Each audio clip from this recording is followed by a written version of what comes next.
Hey, I'm Jeffrey. I'm Crystal, and you're just chilling with JK. We are a married couple with 3 beautiful kids from Brooklyn, New York. Come chill as we discuss whatever the we want.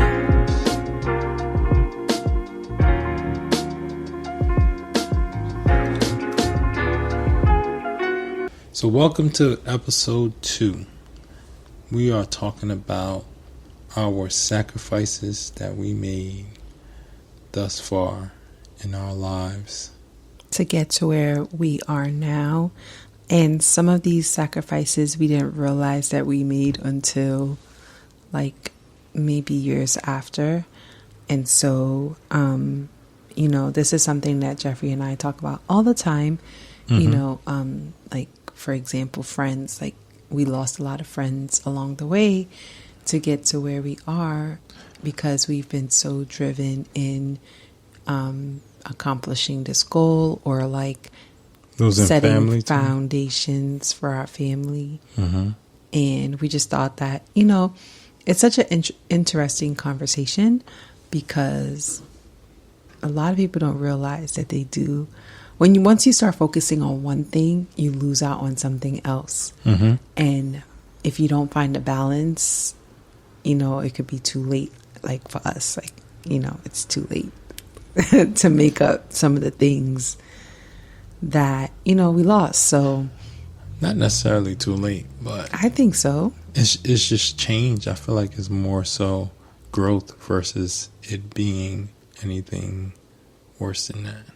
Well, yeah, but what I'm saying is to get back to what it was or what it, you know what I mean? Like that can never happen again. Like it's never going to be the same vibe. It's never going to be the same. Yes. You know what I mean? In that term, I'm not saying that you can't make new friends and build, learning from what we, wherever it went wrong or whatever. Mm-hmm. I'm just saying that it'll never be the same, It won't. You know what I'm saying? It won't. It definitely won't. And I understand where you're coming from. So, we're going to break it down in different categories. So, we're going to go from friends, family, ourselves.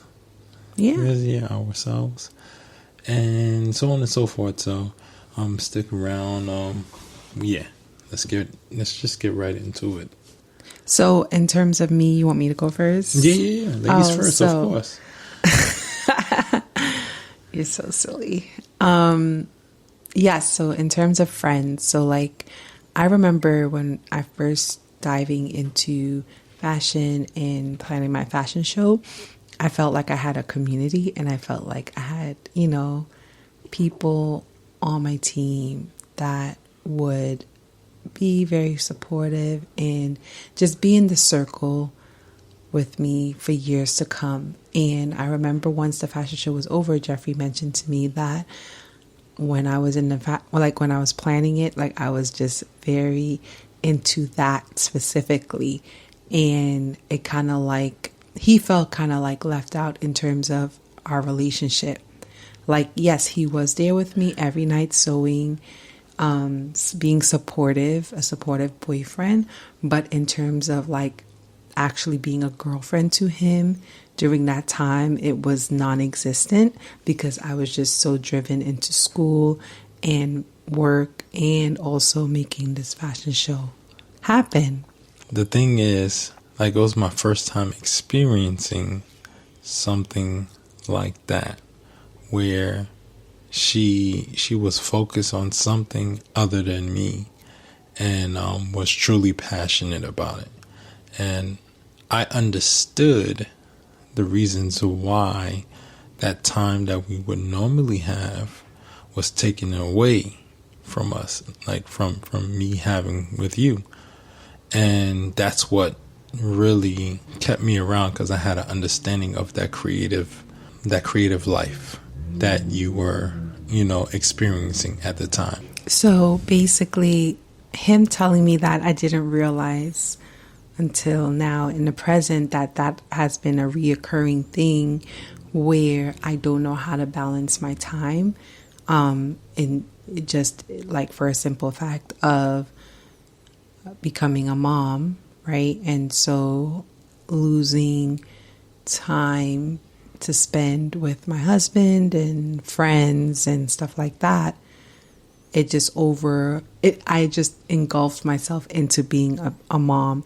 And it even took a toll on me being a fashion designer and not having time for that. So balance was something, I guess, from that instant when he spoke to me about, our relationship, I should have, kept it in my head, but I never really carried it throughout my time from that point to now. Well, now, yes, I got a lot better since maybe 2019, I'd say the fall, I started realizing okay, I can figure this out, but I wasn't perfect yet, right? I'm never going to be perfect, but I started figuring it out that, slowly and surely taking steps to get better at balancing my time. And even now in present day, I make sure that we have time together, that I do spend time with the kids. I do spend time sewing and drawing and stuff like that and setting boundaries. However, in terms of friends and hanging out with friends, it just never really I never really made the effort, I guess, because I used the excuse of being a parent and a wife to not really do things. But also, I think that I kind of outgrew certain things, for me being the person that was the one coupled up, right? Mm-hmm. My girlfriends didn't really have specific partners at the time. Yeah. And two, my idea of fun is kind of different from what my friends would think is fun. So going to clubs, and I did like going out to eat and stuff like that, and going to the movies, but those two things I would rather do with Jeffrey. Yeah. So even that aspect, my relationship took over friendships because I wanted to spend all my time with him. Exactly. And so I think now, being a 35-year-old mom, wife, and just being a businesswoman, Mm-hmm. I realized that, I could have done better with managing my friendships. Mm-hmm. I do have, groups of girls that I do talk to every week because of Marriage Book Club. That's a start. That's a start, right? Because we even said, we could, obviously once the panorama's over, we could start, maybe having, married trips, together and stuff like that. We were, talking about that. Mm-hmm. And, now, being conscious about making sure I have that quality time via Zoom with these women. And then I have my individual friendship with one woman who's also a mom. And so we have things in common. We don't have a lot of things in common, but we do have that common ground of advice, right?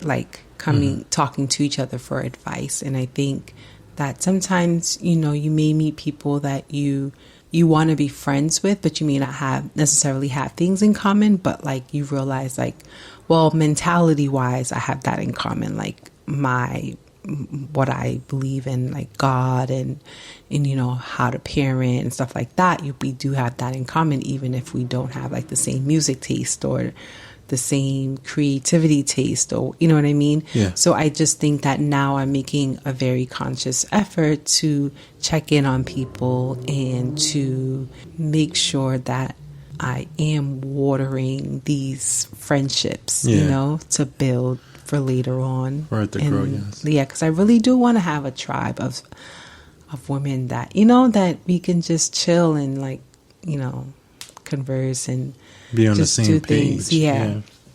Which is cool. What about you? Me, on the other hand, I'm kind of nurturing actually one friendship, pretty much, one guy friend. With my history, I don't think it's just one. I feel like it's two: music and that is true. actor.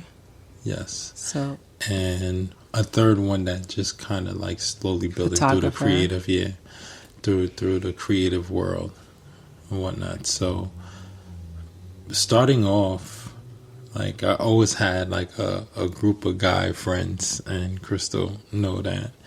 And just out of respect, I'm just gonna keep names out of it. So I'm gonna go, around the name part. And our friendship is cool. We started quite young. I knew them since like 14, and a few that I knew. One I knew ever since 5, and that's the relationship that I'm currently trying to nurture again. Because as you get older, you tend to separate and go on your separate paths, and not Different realize. interests too. Yeah, took us apart, but we're back and we're like working on growing again. This long time friendship. But, coming from the group of guys that I was hanging out with, and being a party promoter and always hanging out and, chilling with each other on downtime and stuff like that, like our careers like took a shift. Because once I left the city for Los Angeles for that year and a half, by the time I came back, it felt like everything else was different.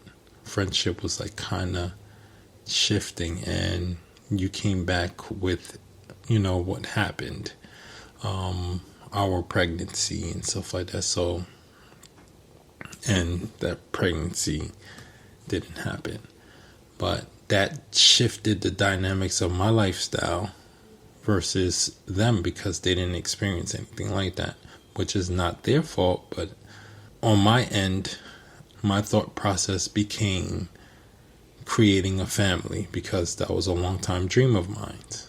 And at that time, it made me realize during our situation, which we could talk about if you guys want to know about it. We talked about it previously in our previous lives, but if you want us to talk about it on here, just share a voice message with us, and we'll talk about that topic. And that situation drove me to wanting my family, which we have today.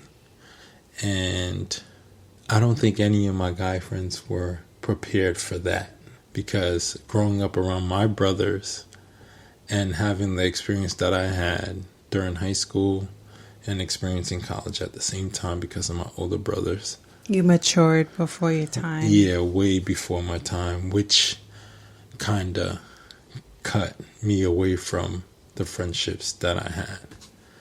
And it sucked. There was times that I was like really going through, like, I would say withdrawal or something, because I felt like my guy friends were supposed to be there during, these times of, me having my young boy or whatnot. So it's like, yeah, I got my boy crew, and he's going to be around my boys or whatnot, and we all can hang out. It's all going to be the same. It's just like me adding my little man to the crew. And it didn't happen that way. And it kind of sucked. And now, like, do I regret that happening? No, because it helped me solidify. Me parting ways with them helped me solidify. Not saying that it couldn't happen with them, but it helped me solidify my family foundation, which, I wanted. Would I change anything? No, I wouldn't. If we come together today, because we left at peace. So I would think, yeah, everything wouldn't be back to normal, but there'll be some sense of familiarness, because we're all different individuals now, and we just have to figure out who we are today in order for us to kind of like work it out and stuff. So maybe one day, but right now I'm nurturing one of them out of the crew. One of them I knew since 4th grade, but we reconnected recently in 2019. And another as a creative that we're kind of slowly building now and working on projects together now. Nothing personal, but we could sense that it will probably get that way because I think also on the because same of the frequency. panorama, it's like you can't really hang out with people. Like for us, for sure, like I just don't want you Yeah. mingling with a lot of It's people. too easy now because there's a lot that's happening, especially right now in New York. Yeah, but I feel like, the exceptions are like meetings and stuff like that, but like to actually like go out, like we haven't done that. We weren't those people, going to clubs, Yeah. going out every night, even though it's a whole panorama right now. So like, but we did make the effort to like go to weddings, right? And go to video shoots, right? Because had a did video get shoot. bookings, yes. So like, yes, we are taking the effort, like choosing wisely, like when we should step out and be around people. But for the most part, I think conversations on the phones are happening and stuff like that, which is good, right?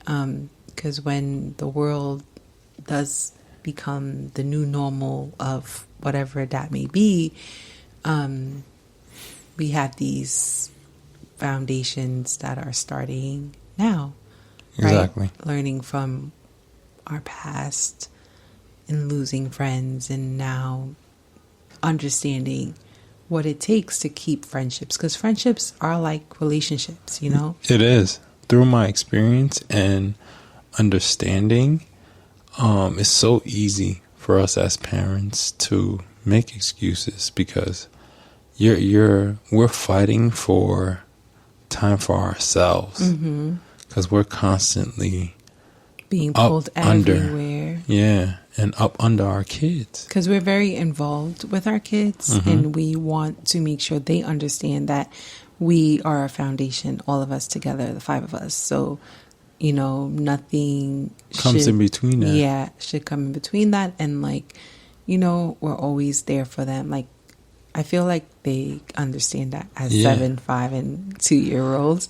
Yeah. But in that also has its flaws because we are very involved and very in everything that it also takes time away from other things, from other people. And I wouldn't say it sucks. It's just, as a parent, you're looking at it like, I'm good. I'm taking care of my kid. And at the same time, you don't realize, like I said, this year was the most present I've been, and it's like, even though we're here, it's like sometimes you're not present because you're just looking to do the next thing. Yeah. Whereas right now, like you, like this year, you like paying attention to how they're acting and and like not growing only that. and not only. mannerisms. No, not that. I was always present for the kids, but I'm talking about present, like me as a being, and like being here on Earth, and this is happening. Okay. Yeah, I meant that, and like being here and being as present as I was this year, I realized how fast the year goes by, and As an adult, and seeing that. Wow, I really have to balance out a serious schedule where I've been telling him for years. I'm kicking to make ass. his schedule. Yeah, I'm kicking ass as a creative, and as well as kicking ass as a parent, and finding time for friendship too, because yes, we have each other or whatnot, but we do also have to think about the doomsday of like. Possibly we ain't going together. You feel me? Like, I don't know how we gonna go, but we gotta nurture our community enough where we know we have a solid foundation for the opposite person. So me solidifying my foundation, knowing that you're good, and they'll be there for you, and as well as vice versa. You make sure that your community is our community too, so that if anything were to happen, that they all got us pretty much. So, and as well as we got them too, you know. So it couldn't be like we have to do that at some point. But it's good that we're working towards that and we're acknowledging that, yeah, we have our flaws, and this is our opportunity to make it a greater thing for 2022 and to move forward in that aspect as watering our friends too in our community and making sure that we're around the individuals that we want to be around. Move them forward too. That's how I feel about friendship. Mm-hmm. What's the next category that we needed to tap into? Well, we kind of tapped into like going out as well in the friends aspect because, you know, being an entrepreneur and then being involved parents and all the like excuses. Wanting to, you know, spend time with each other. You know, we decline going out and stuff like that with people, like invitations and stuff. But I feel like for me, it's mostly me being an introvert and not like wanting to be around. Like it takes a lot for me, to be around people that I don't know, because I don't have like a group like how Jeffrey had a group of guys. Like I didn't have a group that were all friends. Like I'm the person that's like inserting into other people's circles, you know? And so like I have, you know, that one person from each different group that I'm close with, but they have their original circle. You know what I mean? So that's me. I'm just like, I just read a meme on, well, not really a meme. It was someone who tweeted like, dang, for 2020, I'm manifesting, you know, a circle like Issa and Molly because I don't have, you know, that core girl group, right? And I was like, yo, I don't think I've ever had a core girl group other than like elementary and high school. It's not too late. After that, I did not have a core girl group. It just fizzled out. And I feel like the ladies that you talk to now, it's gonna be like your book club. I feel like you knew B for a while, and that's a growing relationship. And the fact that it was initially like, I guess, her circle, because he's an individual that she knows, that, you know, pretty much became your circle, and you guys are a team now. And the fact that you guys know so much about each other and each other marriages, you're pretty much married to each other. So it's just like you said, the panorama is causing y'all not to really connect because, you know, most of y'all live together in the same city. And I'm pretty sure if travel wasn't an issue, I would have been here. So.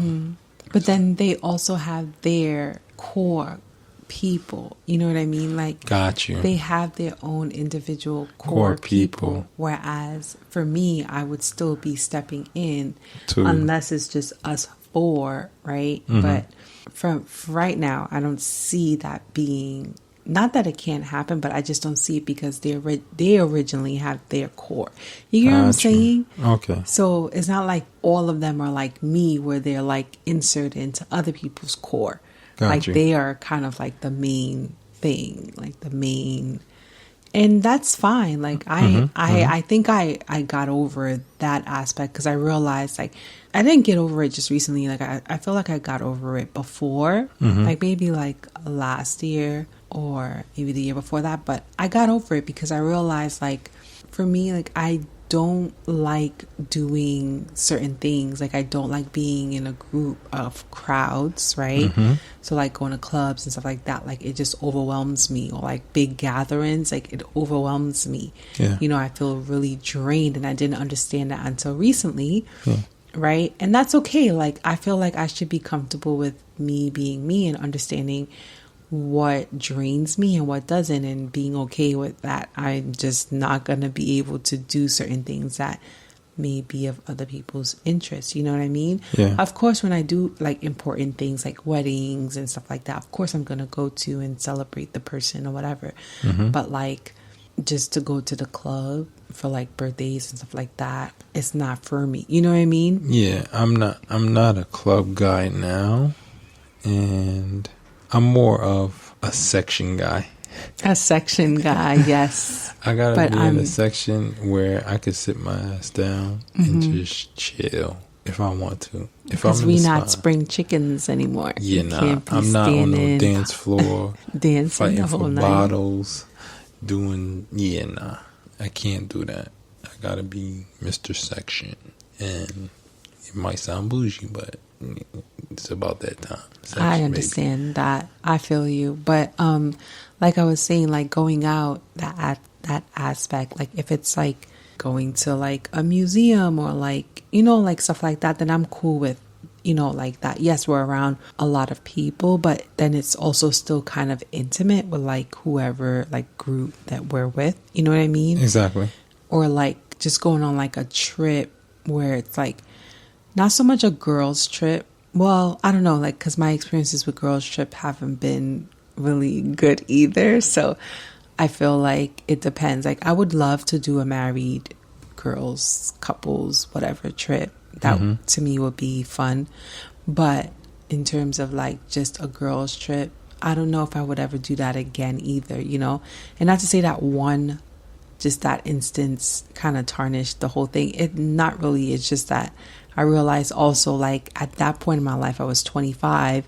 And, like, yes, I still tried to go to the bar and the club, but it really set the tone of, like, this is not what I want to do. You know what I mean? Yeah. So it's like, I don't know, like, maybe if I find people that are really deeply interested in the things that I like to do and we go on a girl trip and that's what we're doing, then maybe that'll be cool, too. But I feel like going out, it is a thing that we did sacrifice a lot. We did. Not basically saying no to everything and like, yeah, no, I can't. Nope, not going. we was always in the house. Always. Especially after kids.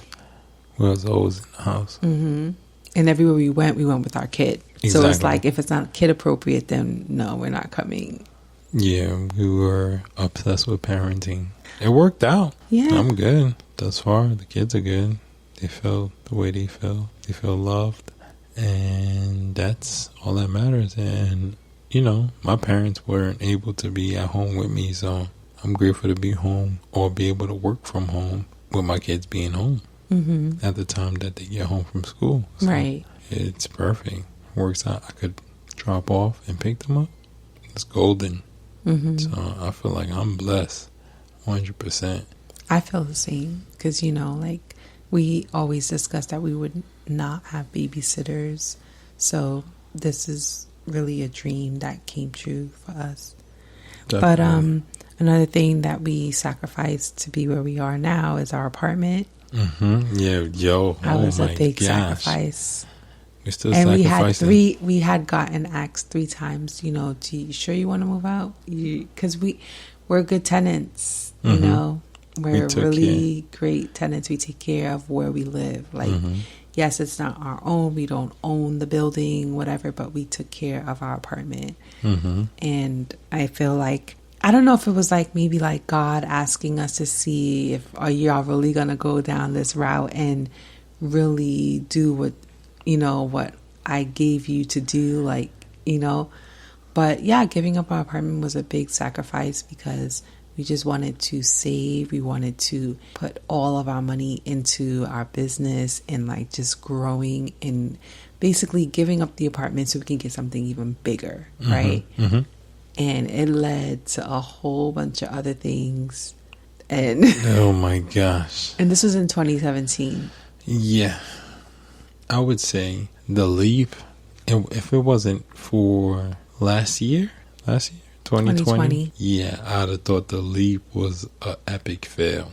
Like 2020, even though it was the start of the panorama, it allowed me to get focus on creating what I needed to create in order to be 100% solely on what I wanted to do, which was create photography and videography.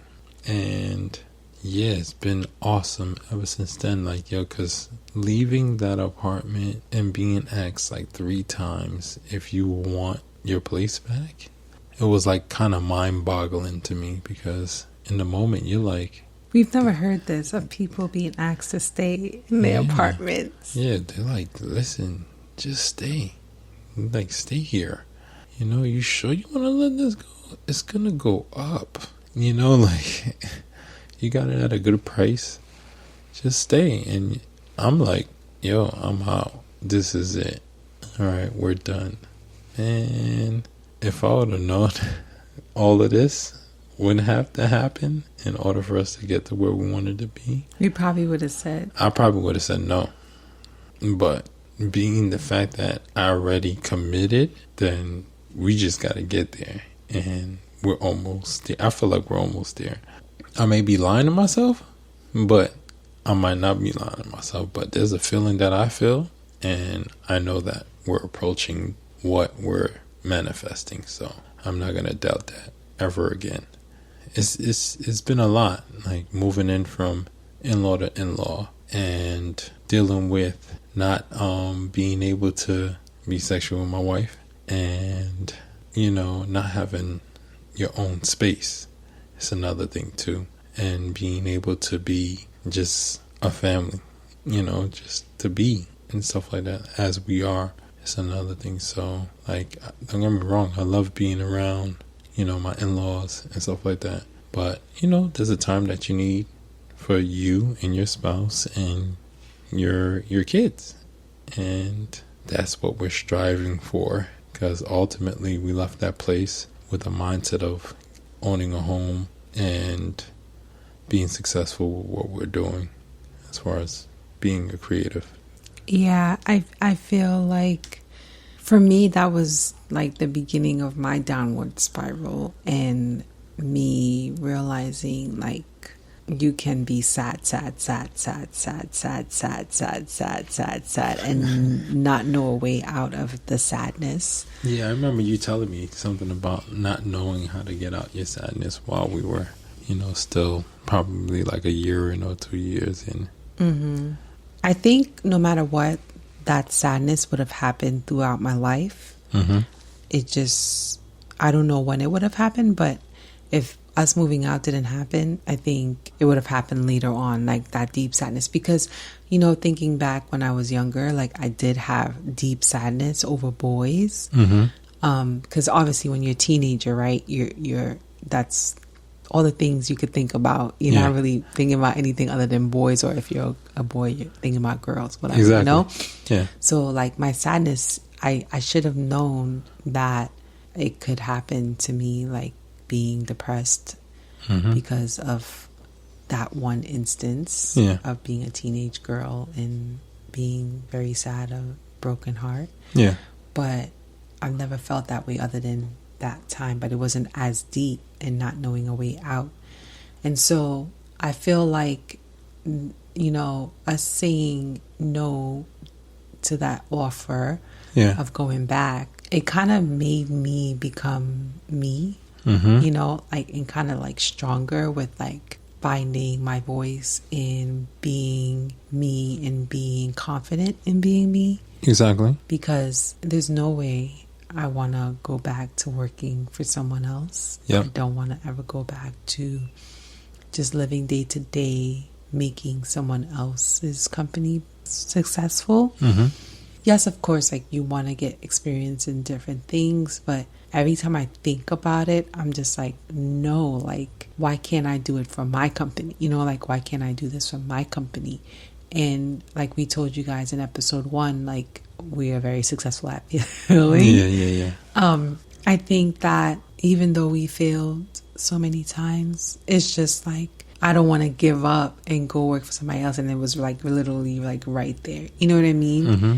And all the work that we've put in and all the things we've been through, all the sadness we've been through, it would have been for nothing if we just go back. So just me even saying that and being confident about it, it's like a different person. Mm-hmm. So it kind of like made me grow.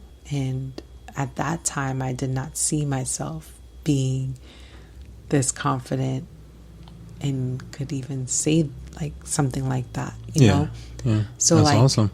The sacrifice of giving up that apartment made me be the person I am now. But it also made me realize, like, I dwell a lot, right? And so it made me realize that, like, I can't be dwelling, because I dwelled about that apartment all the time, and thinking, like, if we didn't give up the apartment, then we would have been fine. Like, we wouldn't have gone through this situation or that situation. Yeah. But then we wouldn't be like, you know, you were also in a rut in that apartment, because you weren't really being as creative as you could with your camera. And so, like, leaving the apartment, even though it took you even a longer way back to the camera, you got there. And I don't think that probably would have happened if you were still there. And so, like, every time we look back at that apartment, we would always think the positive things, or we never thought about the negative things, you know? And so just to be at this point right now is just like, yeah, I would do it all again. I would give it up again. And as much as I loved having my own space and not being, you know, in anyone's way, and doing things on my own time and not having to wait to, like, record a podcast or whatever. Yeah. It's just like, yes, those are the a moment of happiness, I guess. Okay. But it's not really a long-term. Gotcha. It wouldn't be for long-term happiness, right? Yeah. Because at some point we would have hit the wall. Yeah. Yeah. And like, yo, what are we doing here? You know what I mean? Yeah. And so, yeah, I don't regret anymore. Like I used to, like, dang, I should have never given it up. Yeah. But I don't regret anymore. And I think that was a good sacrifice we made, honestly. Mm-hmm. And truly. I think so too. I think so. And the fact that who I am today is definitely a key part of letting go of that apartment. So there's a lot of things that, you know, that I've experienced ever since then that solidifies who I am today. Would have never been this person today if it wasn't for those experiences. So definitely don't regret that. But that feeling of having your own space is a feeling that I can't wait to have again. Yeah, I'm yearning for that. And, you know, you get nervous sometimes, but you leap into that fear. Well, at least I do. So I have one more thing written down, which is spending tons of money on our business. We sacrifice a lot of money, and it would be like the last drop. And we're like, no, we should just spend it on this because it's going to get us to this next level, whatever. Yeah. Like, we said that so many times. And some were like epic fail. For one, I can give you an example of when we were still in our apartment. Mm-hmm. And we decided, okay, maybe we need to be around more people. Like, we weren't ready to do pop-up shops yet, or we were trying, but we just didn't really, I don't know what it was, but we just didn't, like, it just never happened to have a pop-up shop. But we were like, let's do the street vendoring. Because Peerspace wasn't really a thing at that time too. This is like 2017. So Peerspace probably was around, but it wasn't really a thing, and they didn't have the amount of spaces that they do have now at the price that they do now, because you could definitely do a pop-up nowadays, you know, for a good enough price. But back to what you were saying, doing those pop-ups. Yeah, those pop-ups, it drained us because we had to pay for the permit to sell vendoring or something like that. Obviously we had our sales tax and stuff like that, you know, but we had to buy like bags. So like if people were to shop at the street vendoring, then, you know, we could pack their stuff away. Vendoring license? I just said that. Oh, okay, sorry. The Square setup, the iPad. We bought the iPad that I currently use present day to sketch. We have originally bought that. And the Square, sorry, I said Squarespace, the Square checkout system, where you put the iPad in the thing, you know. And then the wireless checkout tap to pay. We bought a generator. Yeah. We bought a tent. We bought a little makeshift dressing room. we bought extra inventory.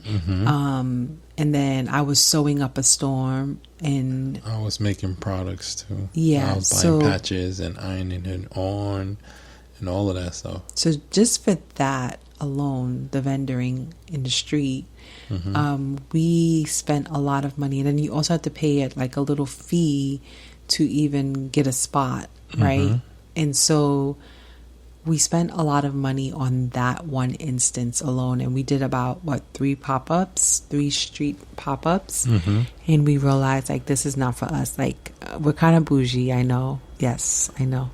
We just realized that like street vendoring is not for us, because I feel like people minimize our items, like, right? So like whatever they already seen on the street, like t-shirts for like $10, where it's just like, like stealing people's quotes or whatever, or just putting like a celebrity on a shirt, or I love New York. I felt like they walking past that, and then they're gonna see our shirts for $60. I'm not spending on a t-shirt for $60, and I don't even know who y'all are. So, and these are like creative shirts, like Jeffrey's. If you go in our shop, Last Thing Ever After, you'll see most of the items and the some beer. of the items, but we've rebranded, or so a lot of things are different now. But at the time, like, we had a lot of like creative designs that Jeffrey would come up with, and like we would get it screen printed, and it's good quality. So we're not going to sell our shirts for $10. So for us, like, I guess it was good that we tried and failed, because we know like this is not our thing. Like, we cannot be in the street in a tent. Our tent blew away at one point. We got that on camera. We just closed up shop and was just like so defeated, so let down. And I think that was like the last one. Yeah, that was the last one. Or was the last one in Bed-Stuy? The last one was Bed-Stuy. Yeah, because nobody even walked by our tent. Yeah. And we were just... We paid for that spot too. We were just so defeated. It was a separate company. Yeah, it was a separate company. That reached out to us from Bed-Stuy. Yeah. I mean, from the Brooklyn Museum, when we were at the Brooklyn Museum. And they told us, contact this, because they're having like a block party. You could probably vendor there. And so we contacted them. And so we went and we did it. Yeah. But even that was like a flop. So we were just like defeated. And I was just like, you know what? I don't think we should keep doing this. Like, I just don't think it's for us. I think we just need to be indoors and like make it the vibe that we want it to be, because like we have so many ideas of like, what our potential future store would look like. So like it was just, and that's the thing too, we set up our tent to look like a store. Yeah. So it looked really nice and laid out and everything. I have history, working in retail. Jeffrey has history working in retail, and then, planning out my own fashion show and stuff like that. Like, we have quality ideas, it's not just thrown together. So just being on the street and then just feeling so defeated, I was just like, oh no, like, I don't think we should do this anymore. But honestly, like, even though, yes, we did spend a lot of money on that one instance, right? Yeah. I don't regret it now, because we know that is not an option. Yeah. For us. Definitely street vending is not an option. Pop-ups, yes. An indoor pop-up, yes. Certain things that we weren't able to do this year because of all of the protocols and stuff like that. And we just staying patient, and we're getting prepared to attack when that time opens up, and for us to pretty much handle that aspect of business for our shop, which is rebranded. So it's going to be epic. But as far as like career and all the choices that we made thus far to have us here, overall, we don't regret it, because the person, well, for me, I'm not going to speak for you, I'm just going to say for me, the person I am today is definitely different from that person that left that apartment. So it's perfect as is. I left with 2 kids, I came out with 3 kids, and I'm gonna move in with 3 into the space that I wanted and what the purpose was. And when I get there, it's not like it's the end goal. It's time to enjoy and water who we need to water. So being where we're at now, it can be depressing, right? Living in someone else's home, and you can fall into a rut again and lose all train of thought of where you want to go. However, staying focused and just seeing the bigger picture is the best thing, right, for us, because this is the part that I love the most about hearing people's success stories. It's not really, oh, I made it. This part is when I made it. Like, I don't want to know the part of where you made it. I always want to know the backstory of what made you keep going, right? Like, what was your biggest failure and how did you still keep going from that failure? And I just feel like for us, like, this is the story we want to tell, right? Like, we're not there yet, but we still have that confidence that we're going to get there.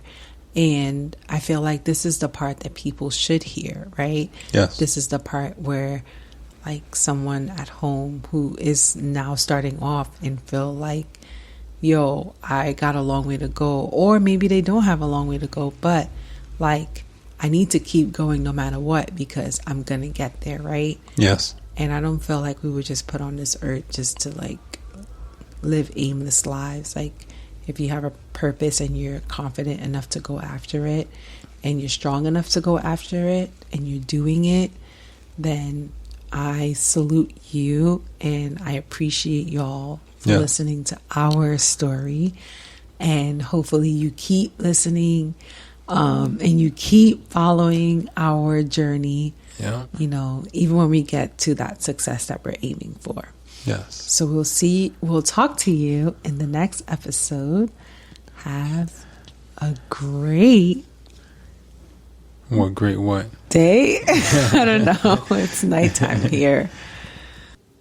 If you can relate to anything we've discussed in this episode, please leave us a message. And if there's any other topics that you want us to discuss, go ahead and leave a message as well. Yeah. Thank you for chilling with us. Hey, I'm Jeffrey. I'm Crystal, and you're just chilling with JK. We are a married couple with 3 beautiful kids from Brooklyn, New York. Come chill as we discuss whatever the we want.